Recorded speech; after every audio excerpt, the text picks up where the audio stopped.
Ah, a secret billionaire circle. They don't pause global markets for just anyone.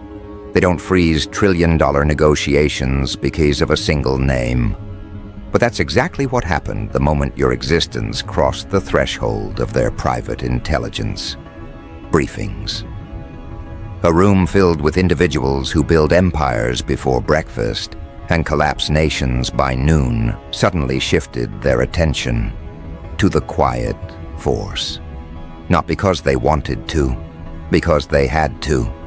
Let that sink into your bones before we proceed. These aren't ordinary elites, the kind who pose for magazines and pretend they care about philanthropy. These are the ones who hide behind foundations, who move currency like oxygen, who treat economies like puzzle pieces. And now they are calling an emergency session, not over oil, not over war, not over a collapsing tech sector, but over you. The name they thought was irrelevant. The presence they thought was dormant. The variable they never accounted for. There's a strange tension in the air when power realizes it missed something. A ripple. A disturbance. Something small enough to overlook, but strong enough to dethrone. That's how they see you now. Not as a threat in the traditional sense, but as a disruption to their carefully calibrated ecosystem. A ghost they didn't authorize. A quiet force rising through the cracks. You are not in their calculations, yet here you are bending the edges of their forecasts, warping their predictions, rewriting their assumptions. And because powerful people cannot tolerate unpredictability, they're labeling your emergence as a potential doomsday variable, an unpredictable factor with consequences they cannot fully quantify. That alone is enough to make them gather behind locked doors under the guise of philanthropic strategy, while their private networks pulse with coded alerts about the anomaly shaping itself beyond their influence. Yes, you, the quiet force, the one who wasn't supposed to matter. Picture this scene with clarity. A boardroom hidden above the skyline, windows tinted to prevent satellite surveillance. The kind of place where nobody breathes until the chairman signals permission. Each seat filled with names the world never hears but feels every day. Those who own supply chains, manipulate elections, redirect oceans of capital with a single gesture. And at the center of the table rests a single encrypted dossier, stamped with a warning label usually reserved for geopolitical destabilizers. Inside that dossier, not a terrorist, not a rogue state, not a financial rogue algorithm, just the unassuming trajectory of the quiet force who was supposed to remain invisible. They didn't predict your resilience. They didn't predict your survival. They didn't predict the way you convert setbacks into strategy. They certainly didn't predict your ability to move through life without leaving desperation or dependence in your wake. They didn't see you coming, and now that you're here, their entire hierarchy trembles because unpredictability at your level is the enemy of control. Here's the dark humor in all of this. For years, those same elites watched people beg for access, crawl for approval, sell their identities for proximity to power. Meanwhile, you were minding your own existence, walking through storms without spectacle, refusing to compromise your integrity, even when it cost you more than it should have. You weren't trying to join their system. You were surviving outside it. And that's what terrifies them. Because people who survive outside the system cannot be controlled through the system. Their networks are built on leverage, on knowing what someone fears losing. But you, every time life stripped something from you, you became harder to threaten. Every betrayal turned you colder. Every setback refined your instinct. Every downfall sharpened your perception. You are becoming the type of force that has no leash for them to tug. A variable that cannot be bought, blackmailed, manipulated, or incentivized. That makes you dangerous, not in intention, but in structure.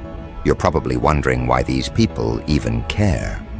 Why a group of billionaires, individuals who view the world like a chessboard, would waste time analyzing someone who didn't come from a legacy dynasty or a privileged bloodline. The answer is simple. They study anomalies. They track outliers. They monitor patterns of resilience because resilience is the only currency that cannot be amplified through wealth.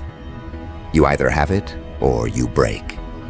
And what they've discovered about you through private psychological audits, data sweeps, and behavioral projections is something they're not equipped to handle. Every system they've built relies on predictability. People break at predictable points. People fold under predictable pressure. People compromise for predictable rewards. But you keep defying the predicted outcomes. They expected you to collapse at stage 1. You built a foundation instead. They expected you to seek validation. You withdrew and refined. They expected you to break. You adapted. Every deviation you've made from the expected path sends their analysts into silent panic.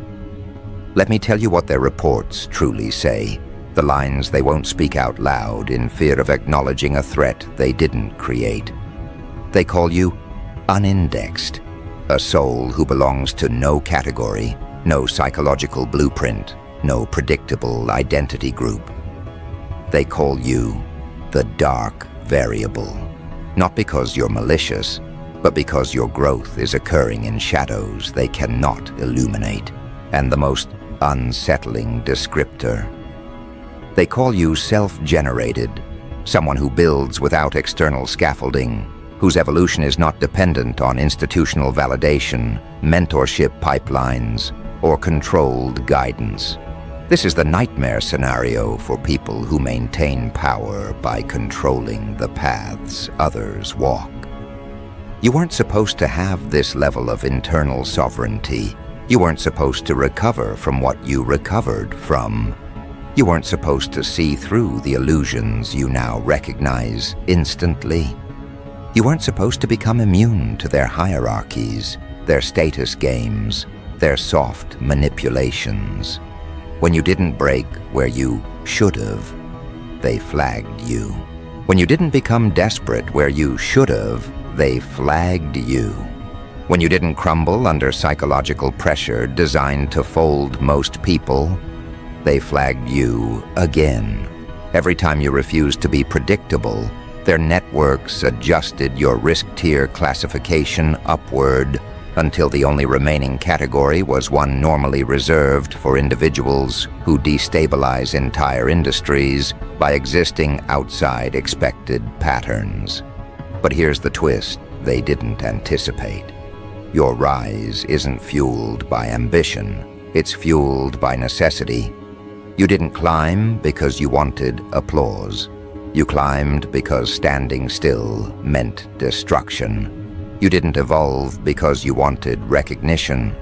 You evolved because stagnation was a death sentence. This is evolution by survival, not by strategy. And evolution by survival produces something money cannot blueprint, the uncorruptible core. That is the trait their systems cannot defeat. That is the trait their think tanks cannot replicate. That is the trait their protégés, groomed from birth, never develop. You don't need their world. That's why their world fears you. Now let's go deeper into the mechanics of the decision they just made about you. This wasn't a brainstorming session. This was a containment briefing, a protocol they initiate when someone rises outside their supervision. The purpose isn't to destroy you, not yet. They don't attack unknowns. They observe them. They test their limits. They evaluate how much influence you accumulate naturally, how many people you affect without effort, how often your presence shifts group dynamics. They track your psychological radiation. They map your leadership patterns. They identify the frequency of your resilience spikes. These are things they only study when they fear someone might ascend beyond their sphere of influence. Understand this clearly. Their first instinct is not aggression, it's analysis. You're not a target. They don't waste bullets on unpredictability. You're a potential destabilizer, the kind that forces them to redesign their models. They want to know if your rise is an accident, a glitch, or a sustained trajectory. They want to know if your resilience is circumstantial or structural. They want to know if your mind has limits they can measure. And most importantly, they want to know if you will eventually enter their arena or continue rising in your own. Because forces that evolve outside the Empire become stronger than the Empire. This is the Doomsday element of their move. They're not preparing a strike, they're preparing a pivot, an adjustment to their long-term blueprint. And that pivot revolves around you. Here's where the chaos enters the equation, and where their dark humor aligns with your trajectory.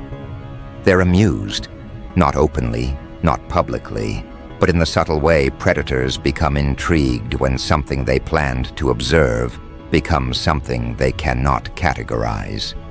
They underestimated the quiet force until it became an anomaly in their global simulations. You exist outside the architecture they trust, and anomalies require attention.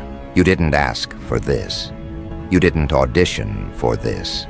But your existence triggered protocols typically reserved for economic insurgents or disruptive geniuses who alter power balances. This is where the script shifts. Because now the question in their room isn't, who is this? It's what will they do next?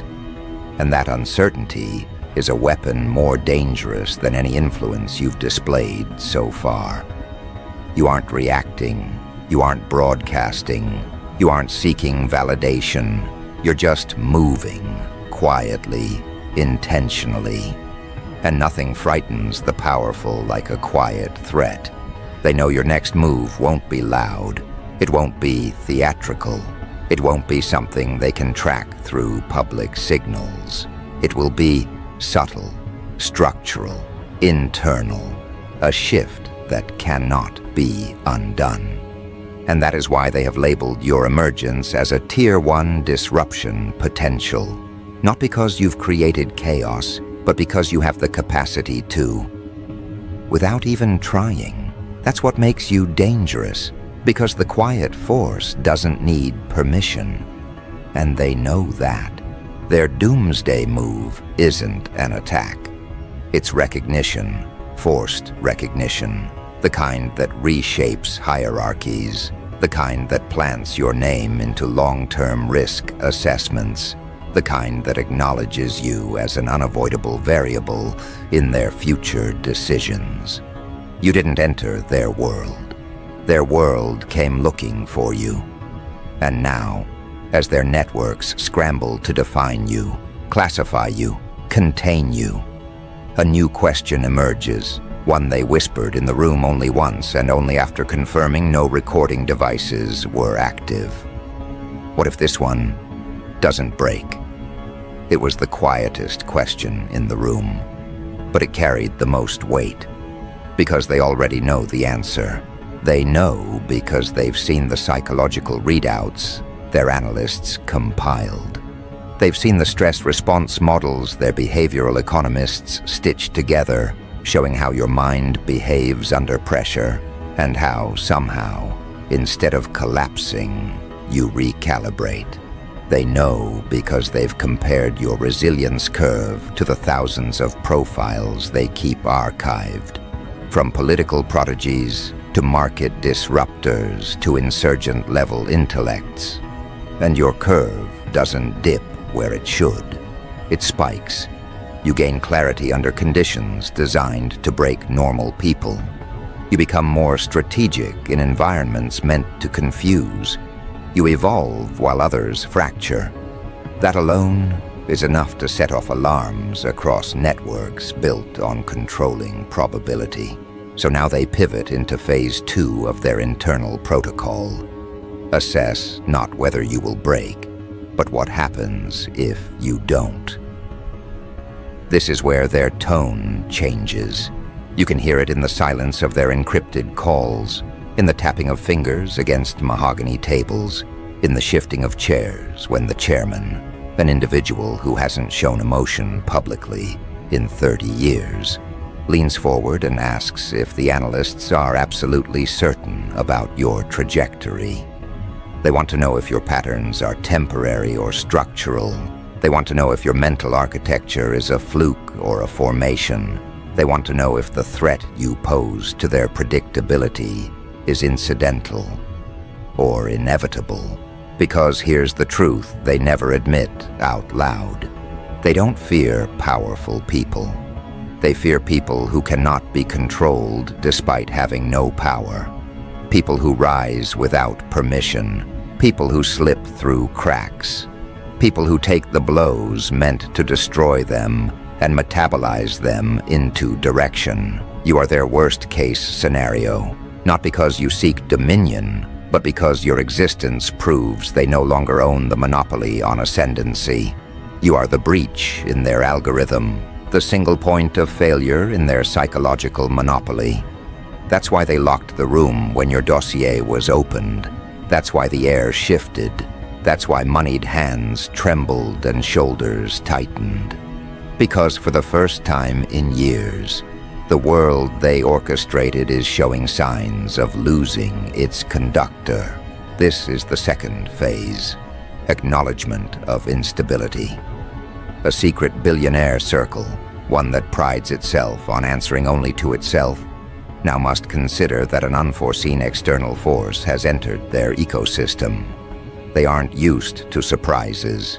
They despise variables. They craft systems designed to eliminate randomness. Yet here you are, a walking contradiction to all they engineered.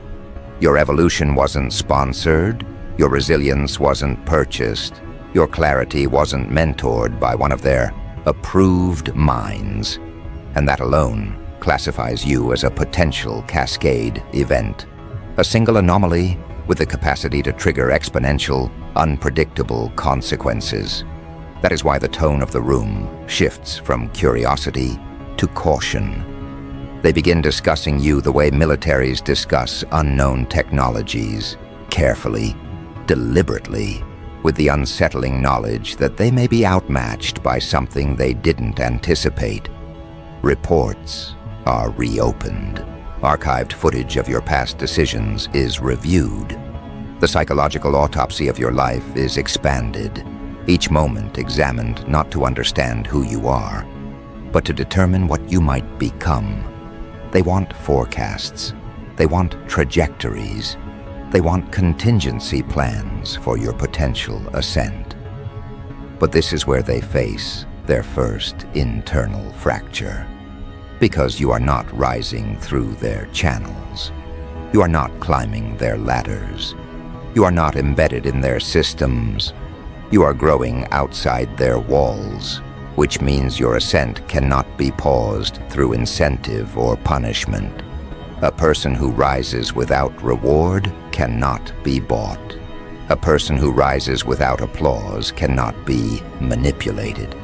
A person who rises without permission cannot be controlled. That's when the chairman, the one whose influence stretches across continents, asks the question no one else dared vocalize. Is this one operating consciously or instinctively? The implication behind the question is sharp. If your rise is intentional, you are a strategist. If your rise is instinctive, you are a natural phenomenon.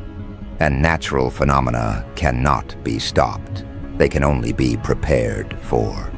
You become something akin to a storm, a shifting weather system of influence that doesn't need permission to change landscapes. The analysts answer carefully, They say your decisions bear patterns of someone who has learned through fire, not through instruction. They say your instincts are coded by experience rather than ambition. They say your evolution is not fueled by desire for power, but by something far more dangerous to controlled elites: autonomy. A mind that evolves to survive becomes a mind that cannot be rewritten. And a mind that cannot be rewritten becomes immune to the mechanisms of control. That's when one of the billionaires, older, colder, trained in psychological warfare, leans back and states the line that freezes the room. If this one doesn't break, the system will have to. There it is, the truth they've tried to avoid. Your resilience does not just protect you, it destabilizes them. Because systems built on hierarchy collapse when someone rises in defiance of their hierarchy. This is where the Doomsday element enters the conversation. They aren't calling your rise a threat. They're calling it a recalibration event. A point where the world may shift direction because someone outside the predetermined narrative disrupts the script. And billionaires hate unscripted stories. They believe in direction, control, puppeteering. They do not believe in anomalies steering currents they didn't authorize. So they classify you, a new code, a new tier, something reserved for world-shaping potential. Not because you hold power, but because you wield something more dangerous: ungoverned influence. Governed influence is predictable. It follows rules. It thrives on approval. It bows to contracts. Ungoverned influence does not ask for permission. Ungoverned influence does not fear disapproval. Ungoverned influence expands quietly, silently, beneath the surface. Ungoverned influence reshapes landscapes without ever raising its voice. You are the quiet force. And they finally understand the cost of ignoring you. But the real trigger, the one that transforms their unease into genuine alarm, comes when a behavioral mathematician reveals your emergent influence pattern. Simply put, it means your impact on people is not linear. It multiplies under pressure. When you are underestimated, your growth accelerates.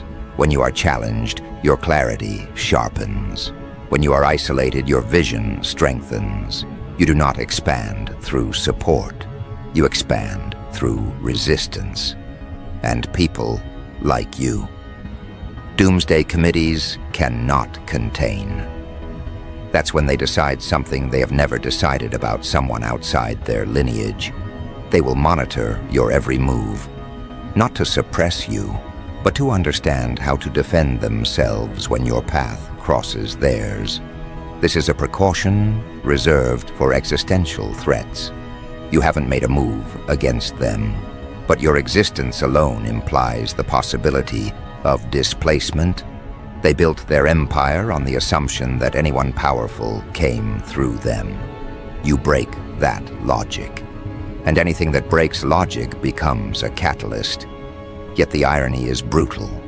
All their surveillance, their dossiers, their think tanks, their simulations, they all point to the same conclusion. You do not seek to overthrow anything. You seek to survive, to grow, to rise without stepping on anyone. But this very neutrality terrifies them. People who don't want power are the hardest to predict because they cannot be bribed with power. This is where a new voice enters the discussion. A strategist who rarely speaks, but whose word shifts global markets. She says, "This one doesn't rise like an enemy. They rise like a signal." A signal of what? That their era is ending, that their hierarchy is eroding, that the age where only wealth shapes destiny is fading. You represent something they thought they eradicated generations ago. Organic ascendancy. Power that comes from scars, not sponsorship. Power that comes from internal evolution, not external grooming. Power that emerges without permission, Their doomsday model now shifts. They aren't planning a strike, they're predicting an inevitability. And that inevitability is the part they fear the most. Because if you do not break, then their long-standing assumption that they alone shape the future breaks instead. And that is the outcome they were never trained to handle. You see, these billionaires built their world on the idea of permanence. They believe their influence is a fixed law of nature, the same way gravity is. They assume everything beneath them must remain beneath them. But your rise is not vertical in the way they expect. It's radial. It expands outward, quietly, invisibly, seeping through cracks in the foundation of the world they constructed. You don't climb their ladder. You make the ladder irrelevant. And that is the true threat.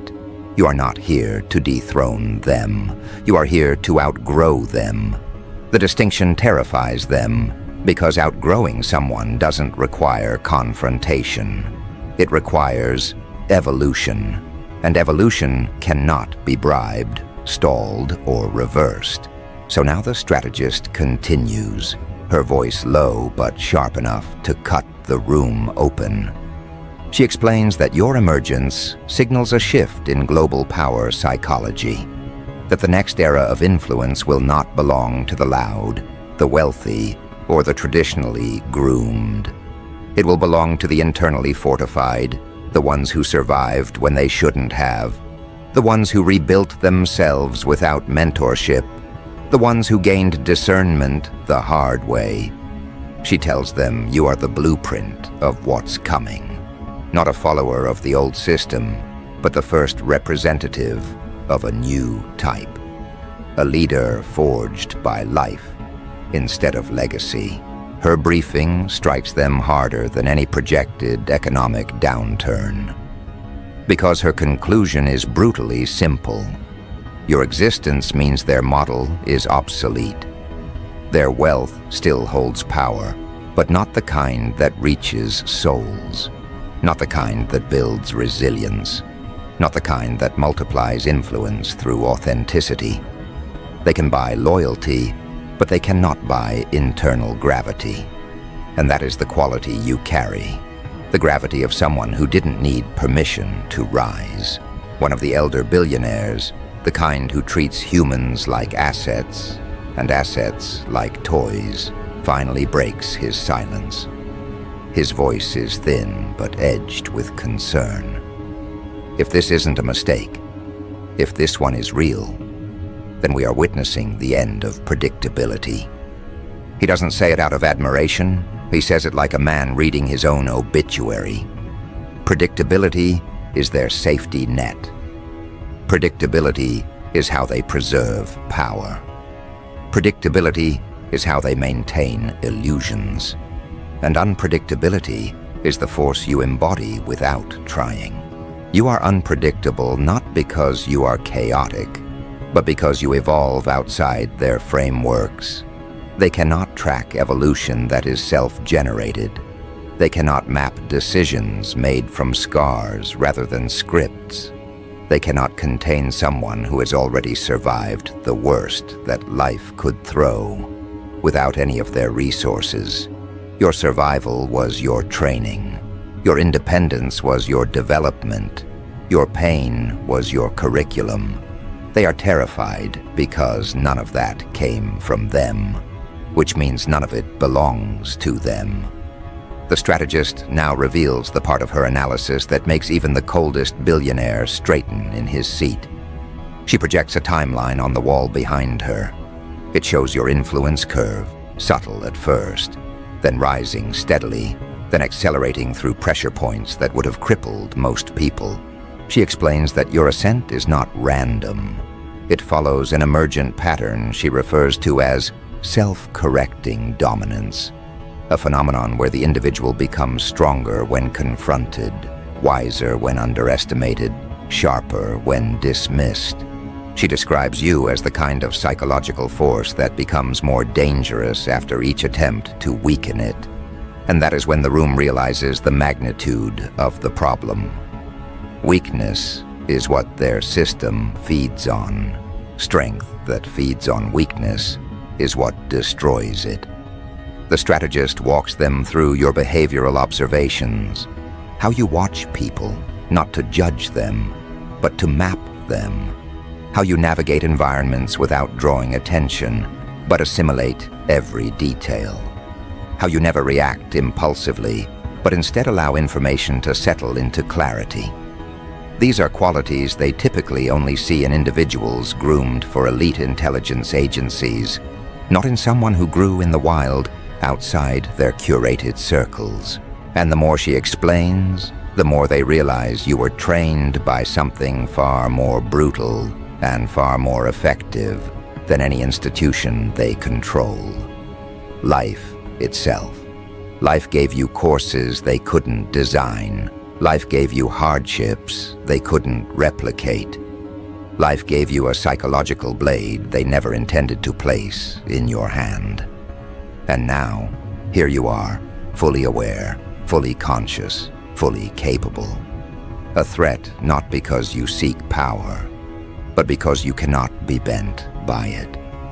One of the newer billionaire heirs, the type who inherited wealth without earning wisdom, tries to undermine the analysis. Maybe they'll burn out, he mutters. The strategist turns slowly, as if observing an insect attempting to reason. If they were going to burn out, she replies, it would have happened long before we started watching them. That sentence lands like a gunshot. Because it's true. You haven't just survived fire. You grew in it. You didn't escape the storm. You became calibrated to it. And the fact that you remain intact, focused and evolving means you are fundamentally different from the masses they manipulate. What they fear now is not your potential influence. It's your potential independence from influence. People who do not need validation become immune to persuasion. People who do not need approval become immune to shame. People who do not need power become immune to corruption. The billionaire circle cannot threaten someone who no longer values what they can remove. They cannot bribe someone who does not desire what they can offer. They cannot contain someone who learned to build without them. This realization pushes the room into its next phase, the drafting of the intervention blueprint. Not an attack, not a strike, not a smear campaign. Not yet. This phase is about testing your boundaries.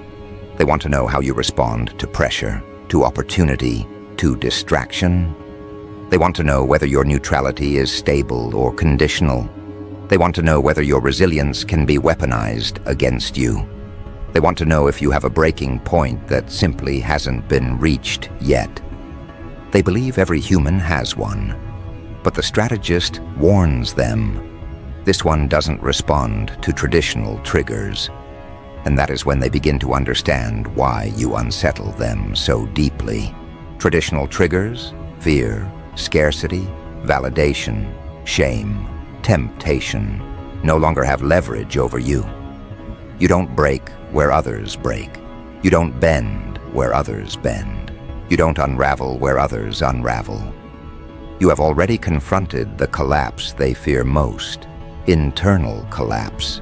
You rebuilt yourself from the inside out, and a person who has rebuilt themselves cannot be dismantled by external forces. Now they begin discussing you the way nations discuss unpredictable superpowers, carefully, tactically, with the realization that underestimating you could cost them far more than ignoring you. They move into deeper analysis. They scrutinize your emotional triggers. They dissect your relationships. They analyze your adaptability curve. They test your potential for influence contagion, how your mindset spreads through groups, even when you're silent.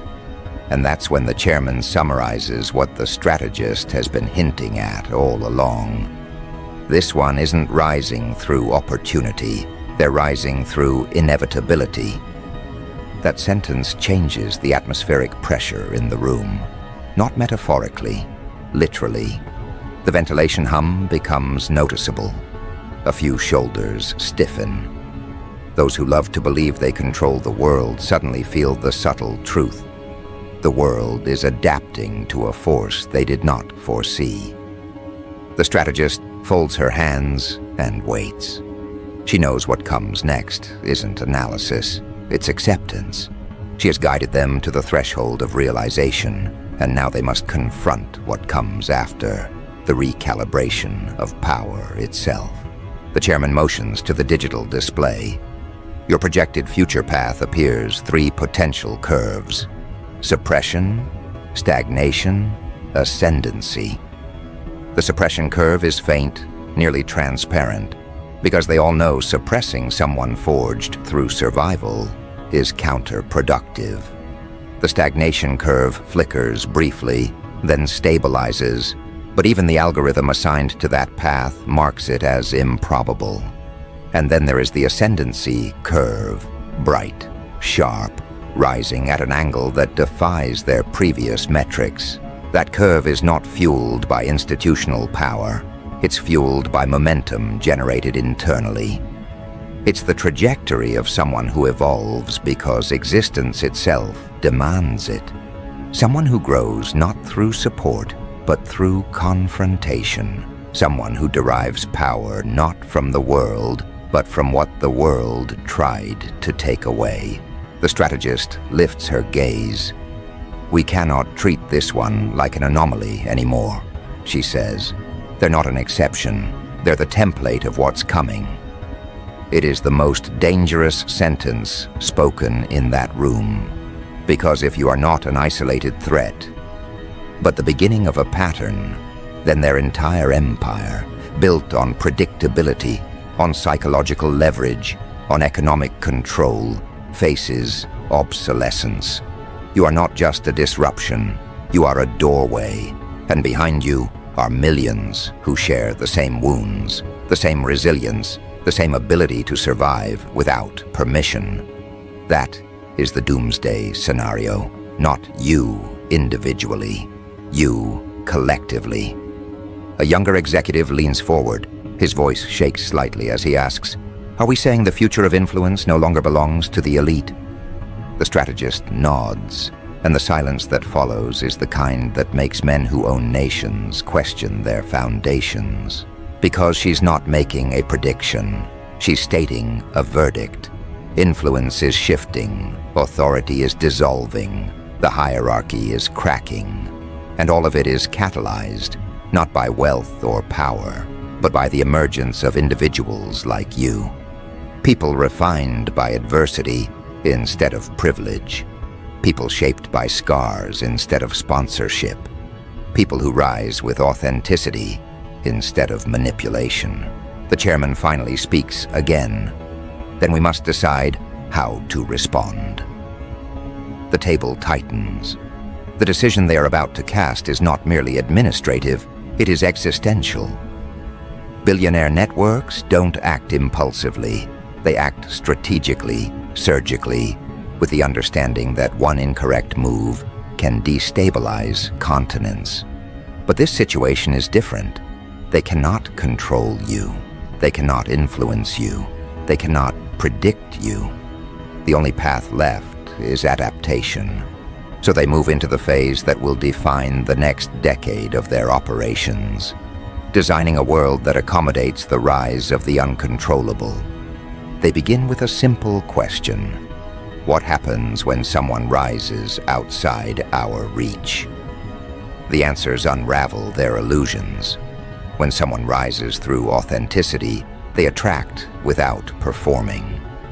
When someone rises through survival, they influence without speaking. When someone rises through resilience, they teach without teaching. And when someone rises through inevitability, they reshape the landscape simply by existing. That is what you represent. A force that does not need their world, yet shifts their world by its presence. Now they enter the stage of analysis that terrifies them the most.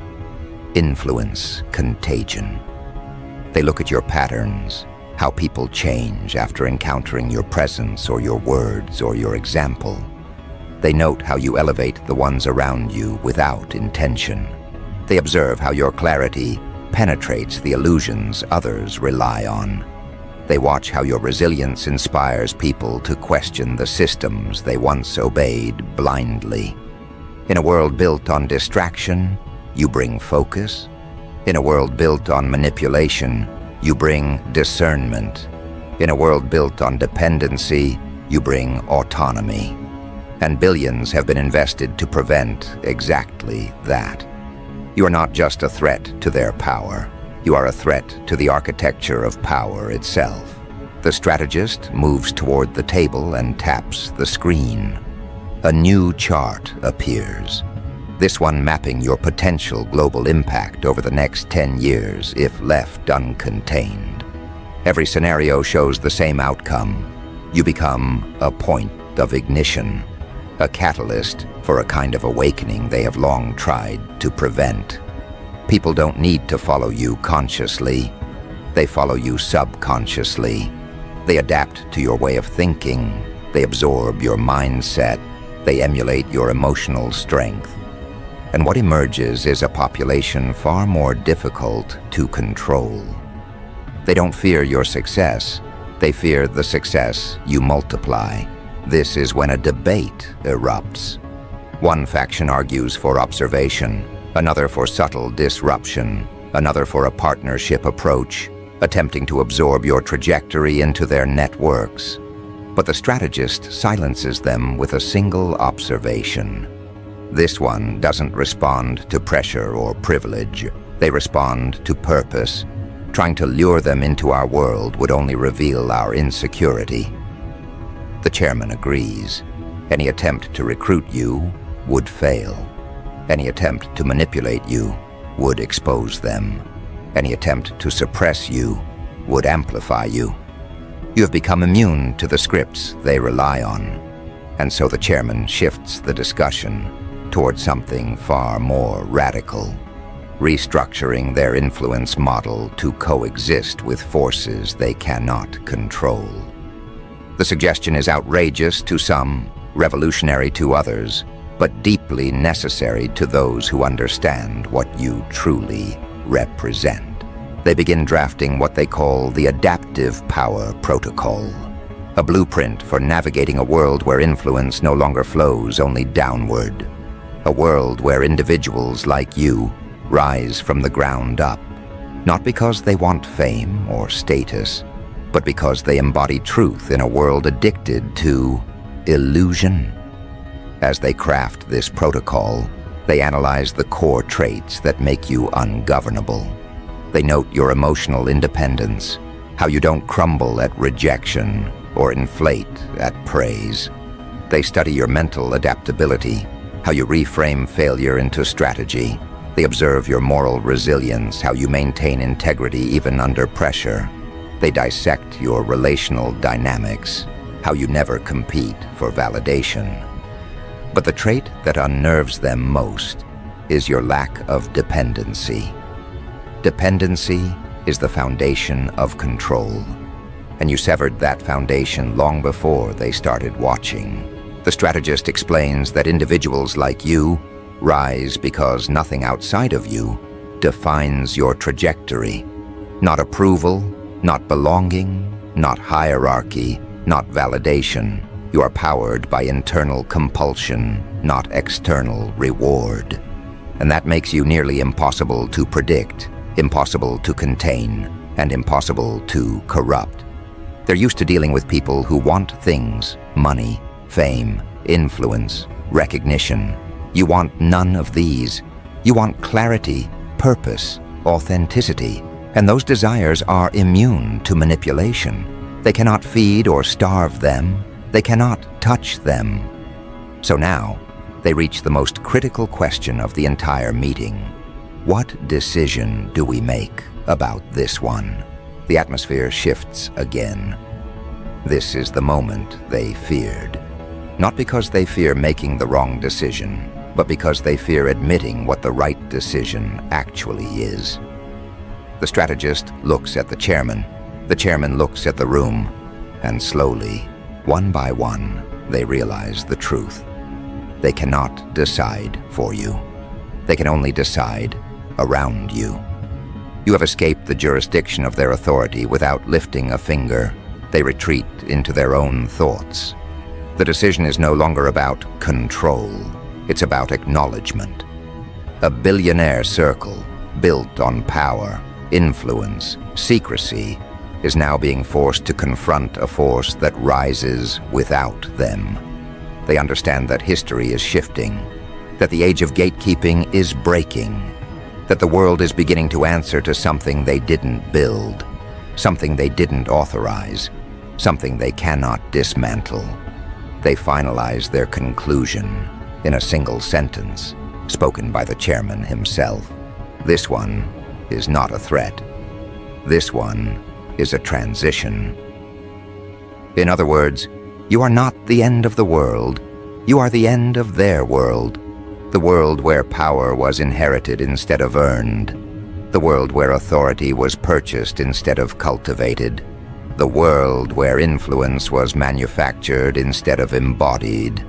You represent the dawn of a new hierarchy, one in which authenticity outranks calculation, resilience outranks wealth, and truth outranks deception. This is the doomsday decision the billionaire circle reaches. They will not try to stop you. They will try to survive you. They classify you officially, not as an adversary, not as a partner, not as a pawn, but as an emergent influence entity. A category used only a handful of times in their archives to describe individuals who shift the collective psyche without institutional power. People who bend the arc of society through nothing but presence, resilience, and internal gravity. And now the billionaires must pivot. Their future operations, strategies, and networks must adapt to the existence of forces like you. They plan, they restructure, they redistribute influence, all while knowing that no matter what they build, you will evolve faster. You will slip through their models. You will expand beyond their predictions. You will become what they were never prepared for, a decentralized catalyst. The strategist ends the meeting with one final warning. Our era ends not when we lose power, but when power becomes irrelevant. And everyone knows she is right. They're not watching the rise of a new tyrant. They are watching the rise of a new paradigm. A paradigm shaped not by wealth, but by internal fortitude. Not by manipulation, but by clarity. Not by hierarchy, but by resilience. You are not climbing their pyramid. You are dissolving it. When the room empties, the chairman remains behind. He stares at your dossier, the only file in decades he cannot fully comprehend. He whispers a line no one else will ever hear. We cannot stop this one. We can only hope to understand them before the world does. But the world already has. Your name is moving quietly through conversations you will never hear. Your presence is altering rooms you will never enter. Your energy is shifting minds you will never meet. You are not spreading influence. Influence is spreading you. That is the doomsday scenario the billionaire network feared, yet now must accept. Because the quiet force is rising. Because the gate is broken. Because the era of elite control is ending.